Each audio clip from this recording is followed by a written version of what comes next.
In a peaceful suburban neighborhood where life moved at a steady pace and everyone knew each other by name, things were usually calm. The streets were lined with neatly trimmed lawns, colorful flower beds, and houses painted in soft pastel shades. It was the kind of place where people felt safe leaving their doors unlocked, and kids rode their bikes until sunset. Life here wasn't perfect, but it was close enough for most residents. Among these families lived Margaret Thompson, better known to her neighbors as Karen. Margaret wasn't just any resident. She was the self-appointed guardian of the community's image. She prided herself on being meticulous, organized, and fiercely protective of what she believed were the neighborhood's high standards. To her, this meant ensuring every house looked picture-perfect, every fence stood straight, and no one dared disrupt the harmony of the area. Some called her dedicated. Others whispered behind closed doors that she was obsessive. Margaret had been part of the Homeowners Association, HOA, since moving into the neighborhood 5 years ago. At first, her efforts seemed harmless. She sent friendly reminders about keeping trash bins out of sight and encouraged homeowners to plant flowers instead of shrubs. But over time, her passion for rules grew into something more intense. Neighbors started avoiding her phone calls and crossing the street when they saw her coming. Still, Margaret didn't notice, or perhaps she simply didn't care. One sunny afternoon, while sipping her coffee and peeking through her lace curtains, Margaret spotted something that made her blood boil. Across the street, Mrs. Evelyn Harper, a recent arrival to the neighborhood, had placed 2 wooden rocking chairs on her porch. They weren't fancy or extravagant, just simple, rustic pieces of furniture. But to Margaret, they might as well have been graffiti sprayed across Evelyn's front door. In Margaret's mind, rocking chairs symbolized neglect. They reminded her of old farmhouses and rundown cottages, places where paint peeled off walls and weeds overtook gardens. She imagined potential buyers driving through the neighborhood, seeing those chairs, and immediately deciding the property value was too low to consider purchasing. Her thoughts spiraled quickly. If Evelyn got away with this, soon everyone would start cluttering their porches with mismatched furniture, and before long, the entire neighborhood would look like a junkyard. Determined to nip this problem in the bud, Margaret grabbed her clipboard and marched across the street. With forced cheerfulness, she knocked on Evelyn's door. When Evelyn answered, a kind-looking woman in her late 60s with silver hair tied back in a bun, Margaret launched into her spiel. "Good afternoon, Mrs. Harper. I'm Margaret Thompson, president of our wonderful HOA. I wanted to welcome you to the neighborhood and remind you of a few guidelines we have in place to keep everything looking lovely." Evelyn smiled warmly, inviting Margaret inside for tea. But Margaret declined, sticking to her mission. "I couldn't help but notice the rocking chairs on your porch," she said, pointing toward them.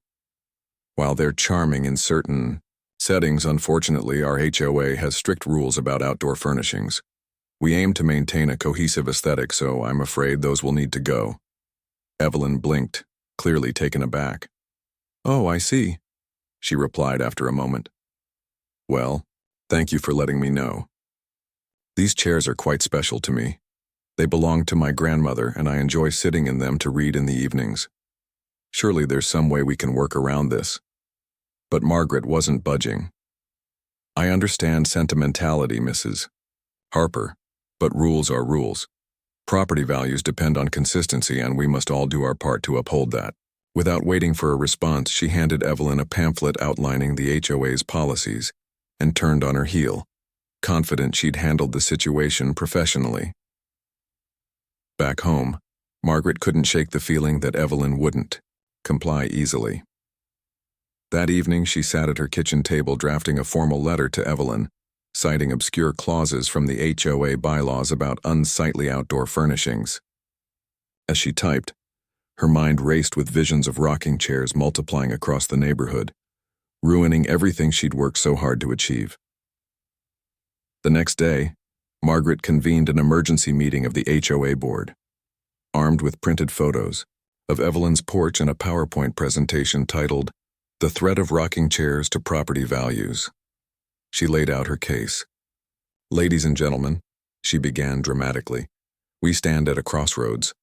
Allowing such inappropriate furniture sets a dangerous precedent. If we don't act now, our neighborhood's reputation and its market value will suffer irreparable damage. Her fellow board members exchanged uneasy glances. While some shared Margaret's concerns about aesthetics, others thought her reaction was extreme. One member, Tom, raised his hand hesitantly. "Margaret, aren't we blowing this out of proportion? They're just chairs. No one's going to buy or sell a house based on a couple of rockers." Margaret bristled. "Tom, you're missing the bigger picture. It's not about the chairs themselves. It's about setting expectations. If we let this slide, what's next? Hammocks? Lawn ornaments shaped like flamingos? Where does it end?" Despite their reservations, Margaret's persistence wore down the board. After much debate, a vote was held, and the ban on rocking chairs narrowly passed. Notices were sent to all residents warning of fines for non-compliance. Most people shrugged it off, assuming Margaret would eventually move on to another crusade. But Evelyn Harper wasn't planning to back down without a fight. As days turned into weeks, tensions simmered beneath the surface. Margaret patrolled the streets daily, clipboard in hand, documenting violations and sending sternly worded letters to anyone who dared challenge her authority. Meanwhile, Evelyn quietly rallied support among her neighbors, many of whom admired her quiet defiance. What started as a minor disagreement was slowly transforming into something far larger and far messier than anyone could have anticipated. Margaret's war on rocking chairs became the talk of the neighborhood almost overnight. While some residents found her antics amusing, others were genuinely concerned about where this obsession would lead. Margaret, however, was laser-focused. To her, Evelyn's refusal to remove the chairs wasn't just a personal affront. It was an attack on the very foundation of the community she had worked so hard to protect. Every time she passed Evelyn's house and saw those two wooden rockers, sitting innocently on the porch, it felt like a deliberate act of rebellion. Determined to make her case undeniable, Margaret threw herself into research. She scoured the internet for articles, studies, and expert opinions that could back up her claims about property values. Late at night, she sat hunched over her laptop, highlighting passages in online real estate blogs and bookmarking websites that discussed curb appeal. Armed with this newfound evidence, she created a presentation designed to convince even the most skeptical neighbor. Her PowerPoint slides featured dramatic before and after photos of homes with cluttered porches versus clean, minimalist ones. She included charts showing how minor aesthetic changes could supposedly increase a home's resale value by thousands of dollars. There was even a stock photo of a dilapidated porch with peeling paint and broken furniture, a stark contrast to the pristine houses in their own neighborhood. Margaret rehearsed her speech repeatedly, practicing her tone and gestures to ensure maximum impact. When the day of the next HOA meeting arrived, Margaret arrived early, setting up her laptop and arranging printed copies of her presentation for each board member. As the other members trickled in, they exchanged wary glances. No one doubted Margaret's dedication, but her recent behavior had crossed into uncharted territory. Still, they listened politely as she began her pitch. "Friends," Margaret started, pacing slowly in front of the room, "we are stewards of this community. Our duty is to preserve its beauty, its charm, and yes, its value.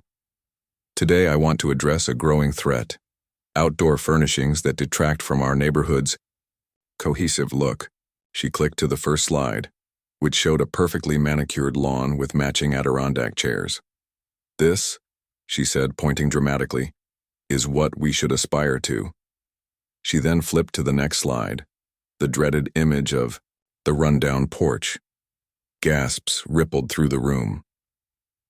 Margaret leaned forward, her voice dropping to a conspiratorial whisper.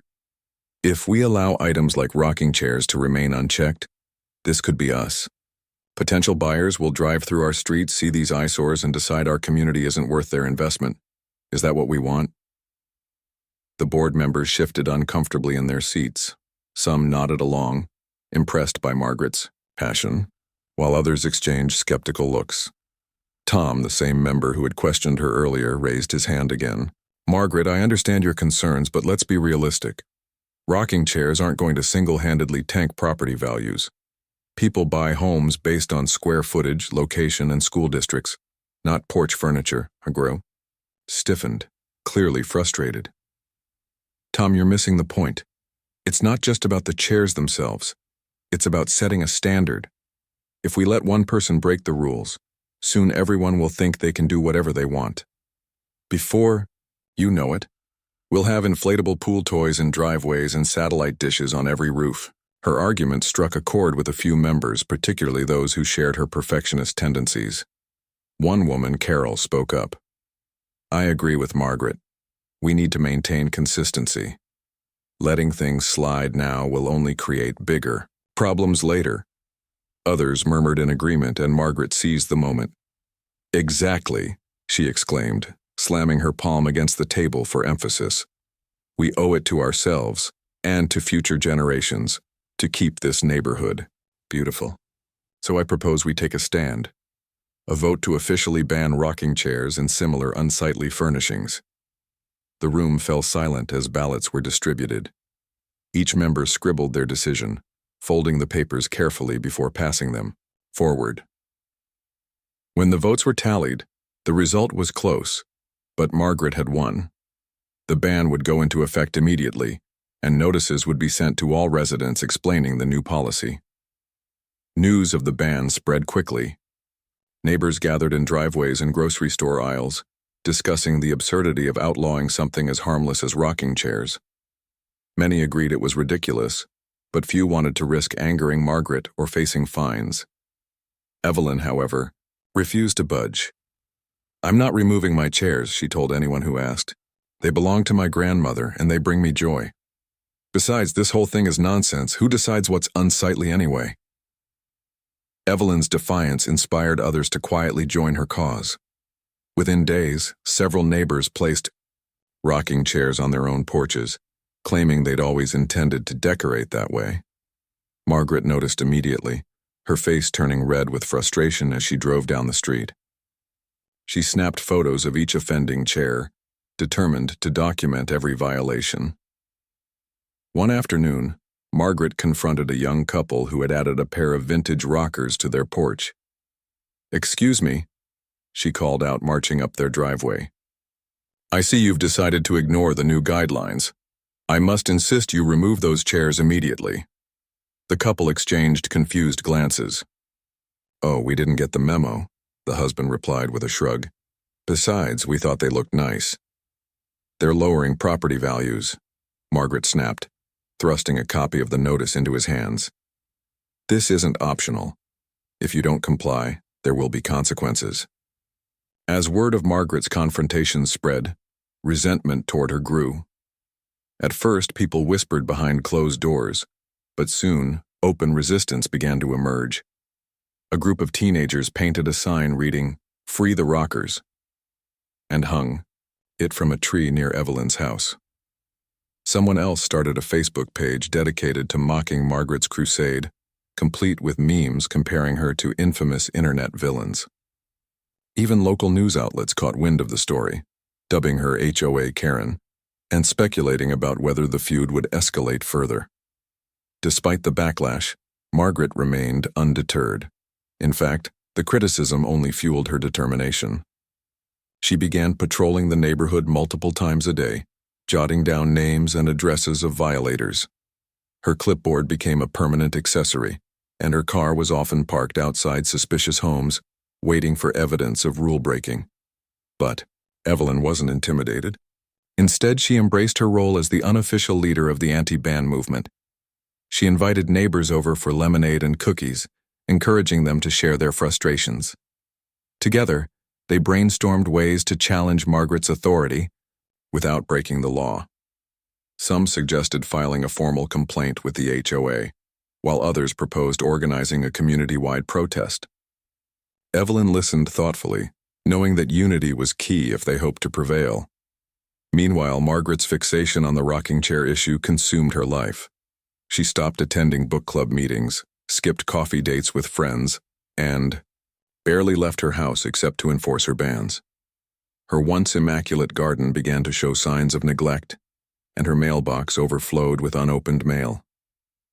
Neighbors whispered that she was losing touch with reality, but Margaret didn't care.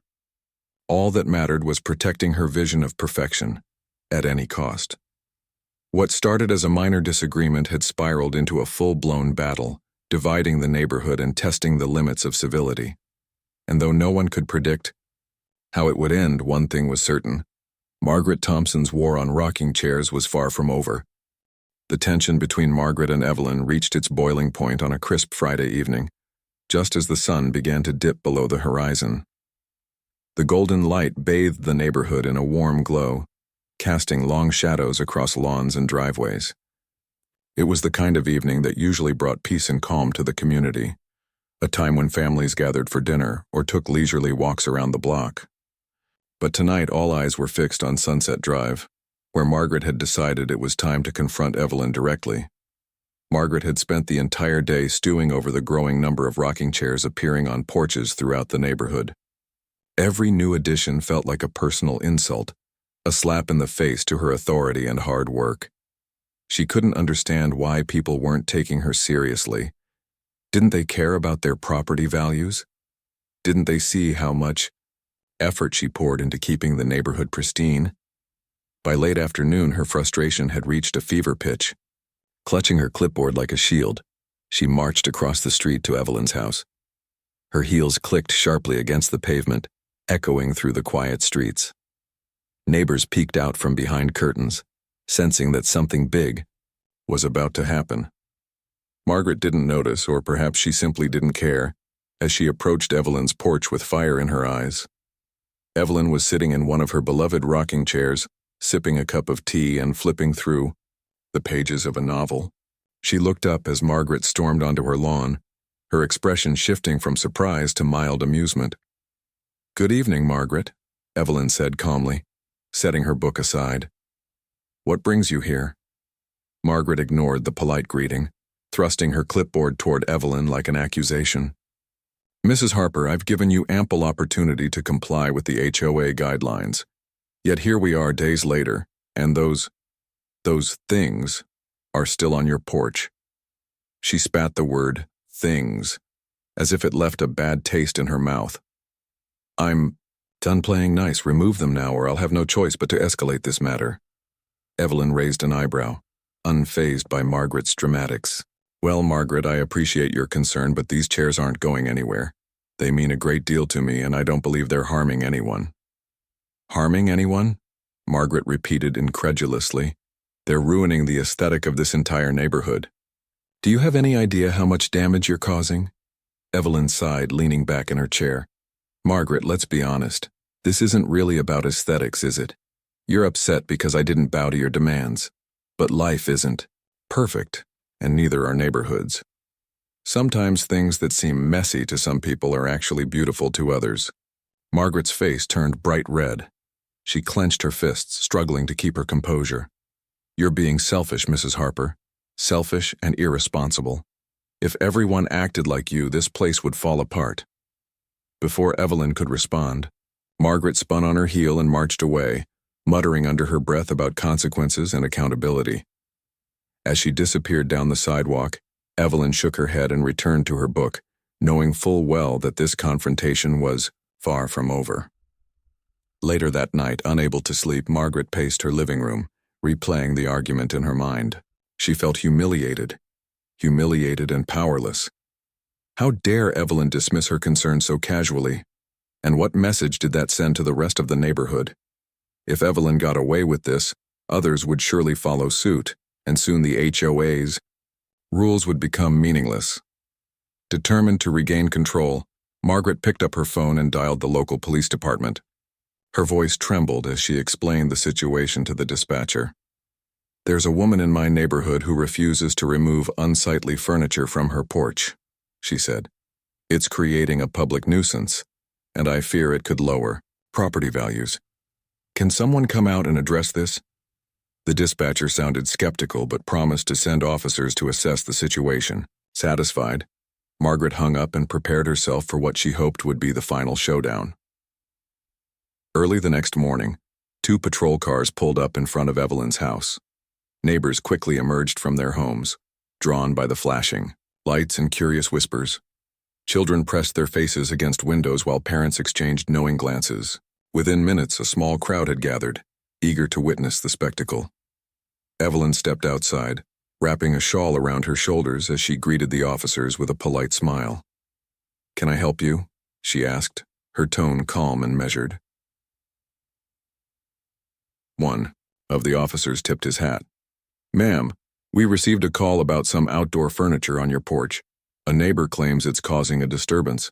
Evelyn blinked, clearly surprised. "Disturbance? These are just rocking chairs. I assure you they're not bothering anyone." The officer nodded sympathetically. "We understand, ma'am. However, we need to verify whether there's any violation of city ordinances. Do you mind if we take a look?" Evelyn gestured toward her porch. "Of course, go ahead." The officers examined the chairs briefly before turning back to Evelyn. "Ma'am, these appear to be standard pieces of furniture. Unless there's a specific ordinance banning them, and we're not aware of one, we can't require you to remove them. There's no legal basis for action here." Relief washed over Evelyn's face, but Margaret, who had been watching from across the street, looked livid. She stomped forward, pointing accusingly at Evelyn. "This is outrageous. Those chairs are lowering property values. Surely you can do something." The officer turned to Margaret, his expression firm but patient. "Ma'am, unless you can provide evidence of a legitimate hazard or violation, there's nothing we can do. This seems to be more of a neighborhood dispute than a criminal matter." Defeated and embarrassed, Margaret retreated to her house, slamming the door behind her. The crowd dispersed slowly, many neighbors chuckling quietly as they returned to their routines. For Evelyn, the incident was a victory, but she knew Margaret wouldn't give up that easily. That night, Margaret sat alone in her dimly lit kitchen, staring at the stack of papers on her table. Her hands trembled as she drafted yet another document, a restraining order against Evelyn. In her mind, Evelyn's refusal to comply constituted harassment, even though logic told her otherwise. Desperation clouded her judgment, and she convinced herself that this drastic step was necessary to protect her rights. The following morning, Margaret filed the paperwork at the courthouse, claiming that Evelyn's actions had caused her emotional distress. When the judge reviewed the case, he raised an eyebrow. "Ms. Thompson, am I to understand that you're seeking a restraining order because of rocking chairs?" Margaret nodded emphatically. "Your Honor, this is about more than furniture. It's about preserving the integrity of our community. Mrs. Harper has shown blatant disregard for the rules and continues to provoke me despite repeated warnings." The judge leaned back in his chair, clearly unimpressed. "Ms. Thompson, I admire your dedication to your neighborhood, but I fail to see how this qualifies as harassment. Unless you can present concrete evidence of wrongdoing, I'm afraid I can't grant your request." Furious and humiliated, Margaret stormed out of the courtroom, drawing stares from other visitors. Back home, she poured herself a glass of wine and stared blankly at the wall, wondering how everything had gone so wrong. What started as a simple attempt to enforce the rules had spiraled into chaos, leaving her isolated and ridiculed. Meanwhile, Evelyn continued to enjoy her evenings on the porch, rocking gently as she watched the sunset. To her, the chairs represented more than just furniture. They symbolized resilience, individuality, and the strength of community. And though Margaret's crusade wasn't over, Evelyn knew that sometimes standing up for what you believe in is worth the fight, even if it means facing off against someone determined to ban rocking chairs. Margaret's obsession with rocking chairs had reached a breaking point. After her humiliating defeat in court, she felt cornered and betrayed, not just by Evelyn, but by the entire system that refused to see things her way. Her once pristine neighborhood now seemed like a battlefield, and she was determined to win at any cost. But as her desperation grew, so did her recklessness. It was early Saturday morning when Margaret decided to take matters into her own hands. She couldn't sleep the night before, tossing and turning as she replayed every interaction with Evelyn in her mind. The image of those wooden rockers sitting smugly on Evelyn's porch haunted her. To Margaret, they weren't just pieces of furniture. They were symbols of defiance, mocking her authority and undermining everything she stood for. By dawn, Margaret was wide awake, pacing her living room. Her frustration boiled over into anger, and then into action. She grabbed a pair of gardening gloves and slipped them onto her trembling hands. "If no one else will enforce the rules," she muttered under her breath, "then I'll do it myself." Quietly, she crept out of her house, careful not to wake her husband, who had long since stopped questioning her erratic behavior. The streets were deserted, bathed in the soft gray light of early morning. Dew clung to the grass and birds chirped lazily from tree branches. It was peaceful, until Margaret stepped onto Evelyn's lawn. With surprising strength, she hoisted one of the rocking chairs off the porch and began dragging it across the yard. The legs scraped against the concrete steps, leaving faint scratches behind. Margaret didn't care. All she could think about was erasing the source of her torment. Once the first chair was safely tucked under her arm, she went back for the second one. But Margaret wasn't alone. Across the street, a young couple named Sarah and Jake had been sipping coffee on their porch when they noticed movement at Evelyn's house. At first they thought it might be Evelyn rearranging her furniture, but as they squinted through the morning mist they realized it was Margaret. Shocked, they grabbed their phones and started recording. "Is she seriously stealing those chairs?" Sarah whispered, her voice tinged with disbelief. "I can't believe this is happening," Jake replied, shaking his head. "Do we call the cops?" Before they could decide, other neighbors began to notice the commotion. A few brave souls ventured outside, curious to see what was going on. One man even shouted, "Hey, what are you doing with those chairs?" Margaret froze, caught red-handed. For a moment she considered dropping the chair and running home, but pride wouldn't let her back down. Instead, she straightened up, clutching the rocker tightly. "These chairs violate HOA guidelines," she declared, her voice shrill and defensive. "I'm simply enforcing the rules." The crowd grew larger, murmurs rippling through the gathering group. Some people laughed nervously while others shook their heads in disbelief. Evelyn herself emerged from inside her house, still wearing her robe and slippers. When she saw Margaret struggling with her prized possessions, she crossed her arms and raised an eyebrow. "Margaret," Evelyn said calmly, though there was a hint of steel in her tone, "put my chairs down. Right now." For a split second, Margaret hesitated. The weight of the situation and the chair seemed to hit her all at once, but instead of complying, she doubled down. "You've left me no choice, Evelyn. If you won't follow the rules, I'll have to enforce them myself." Evelyn sighed deeply, pinching the bridge of her nose. Then, without missing a beat, she pulled out her phone and dialed 911. "Hello? Yes, I'd like to report a theft in progress. Someone is attempting to remove property from my yard without permission." As Evelyn spoke, Margaret's face turned pale. She glanced around at the growing audience, realizing too late that she had made a colossal mistake. Neighbors continued filming, capturing every awkward shuffle and muttered justification. By the time police officers arrived, the scene resembled a bizarre block party. When the patrol car pulled up, Margaret was still standing in Evelyn's yard, gripping the rocking chair like a lifeline. Two officers stepped out, surveying the chaotic scene. One of them approached Evelyn first. "Ma'am, can you explain what's going on here?" Evelyn gestured toward Margaret. "That woman is trying to steal my rocking chairs. They belong to me and she has no right to take them." The officer turned to Margaret, who immediately launched into an explanation. "Officer, these chairs violate our HOA guidelines. I'm only doing what's necessary to protect our community's standards." The officer exchanged a glance with his partner, clearly unimpressed. "Ma'am, unless you have explicit permission from the homeowner to remove these items, this constitutes trespassing and theft." "Do you understand?" Margaret sputtered, searching for words. But I'm the HOA president. This is my responsibility." "Being part of the HOA doesn't give you the right to break the law," the officer replied firmly. "Please place the chair back where it belongs." Humiliated and defeated, Margaret reluctantly returned the rocker to its spot on the porch. As the officers questioned her further, neighbors began to disperse, many chuckling quietly or sharing videos of the incident on social media. Within hours, footage of Margaret's failed attempt to confiscate the chairs went viral, earning her the nickname Rocking Chair Karen.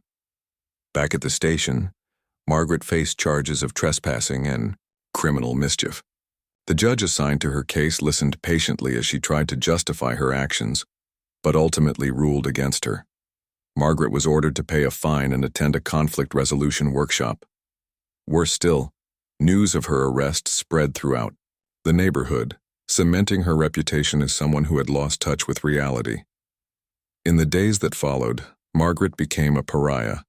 Former friends avoided her calls, and strangers openly mocked her whenever she ventured outside. Her mailbox overflowed with anonymous notes criticizing her behavior, and someone even left a miniature rocking chair on her doorstep with a note that read, "For your collection."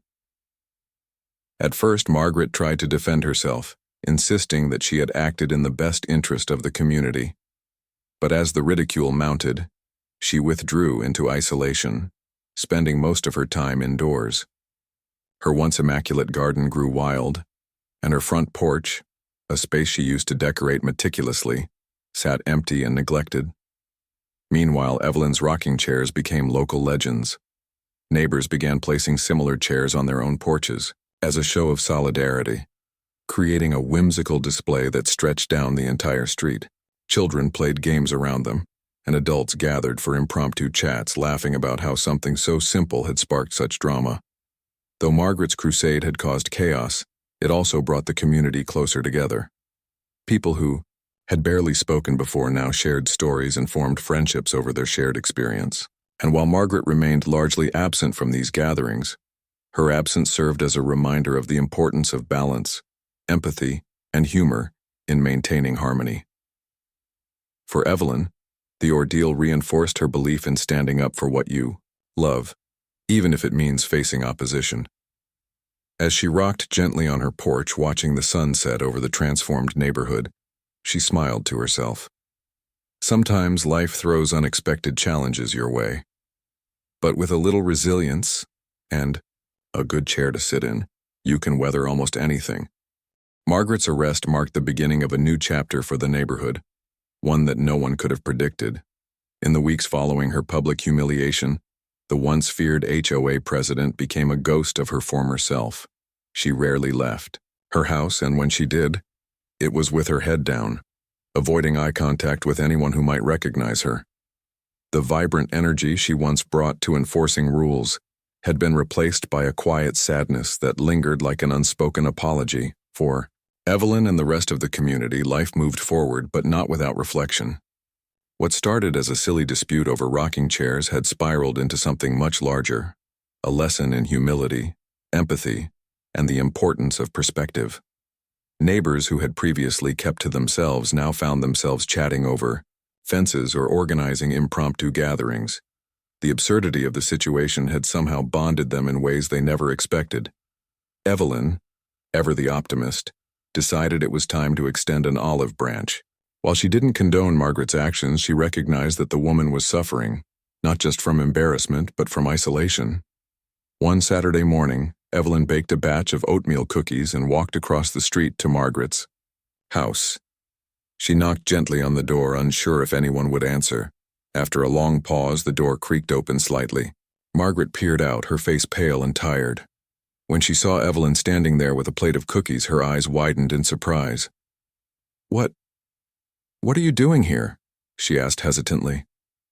"I thought we could talk," Evelyn replied warmly. "And maybe share some cookies. I made them myself." Margaret hesitated before stepping aside to let Evelyn in.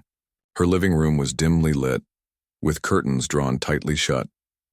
Papers and empty coffee cups littered the tables, evidence of sleepless nights spent stewing over her downfall.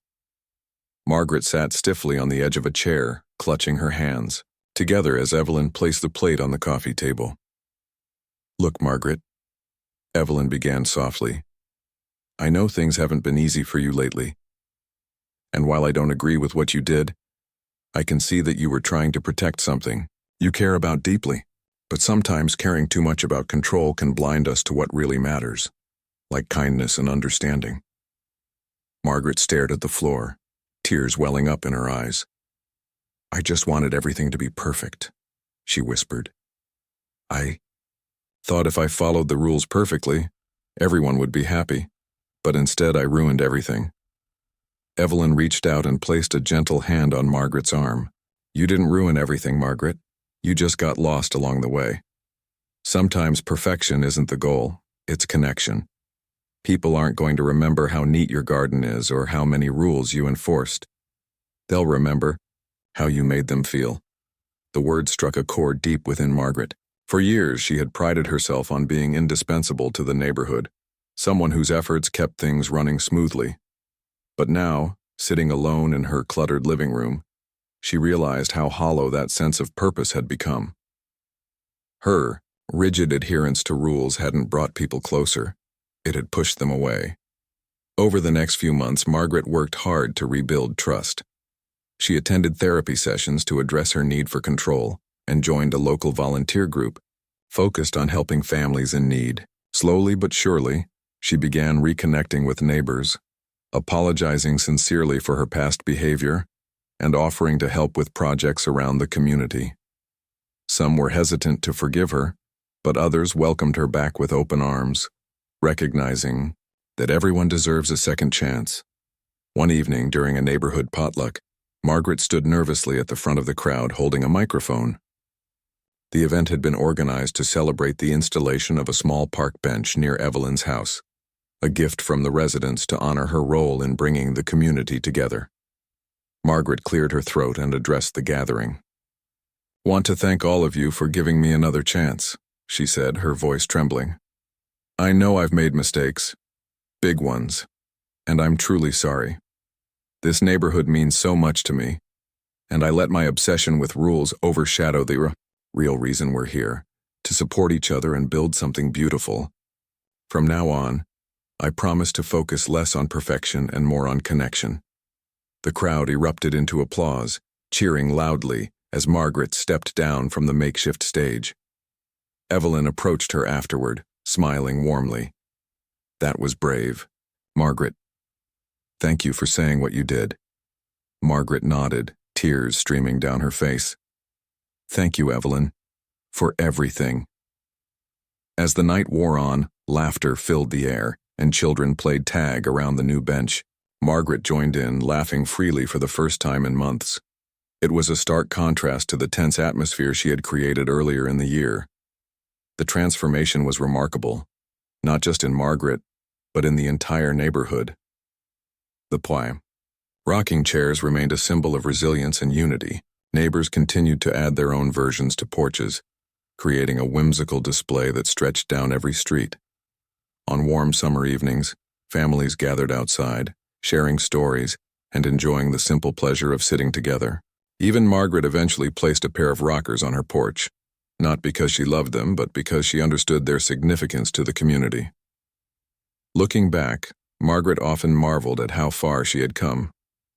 What started as a battle over furniture had taught her invaluable lessons about humility, forgiveness, and the power of letting go. She still cared about maintaining standards, but now she balanced that concern with compassion and humor. After all, life wasn't meant to be perfect, it was meant to be lived.